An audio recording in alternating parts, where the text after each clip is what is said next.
Hello बच्चों, let's see this question.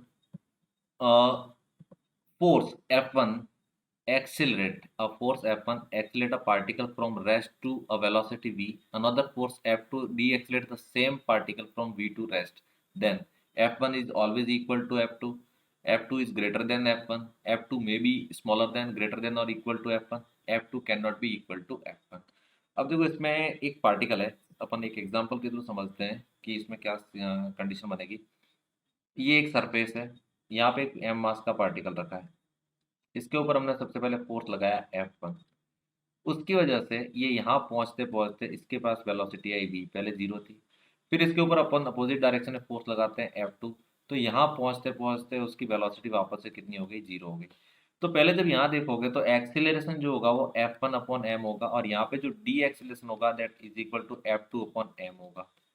मान लें इसको यहाँ से यहाँ तक आने में टाइम t1 लगा है, इसको यहाँ तक आने में टाइम t2 लगा है, तो v is equal to U plus A T करेंगे तो final velocity v initial zero, acceleration कितना आया F1 upon M into T one. ठीक है, बाद में वापस उसकी वेलोसिटी जीरो हो रही है, तो फाइनली जीरो होगा, इनिशियल v होगा, तो minus F2 upon M into T two. तो इस वाले केस में v is equal to F1 T1 upon M है, और इस वाले केस में v is equal to F2 T2 upon M है।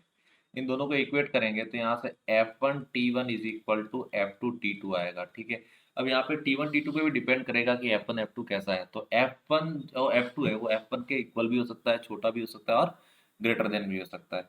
तो अपन ऑप्शन चेक करते हैं। F1 is always equal to F2, incorrect. F2 is greater than F1, incorrect.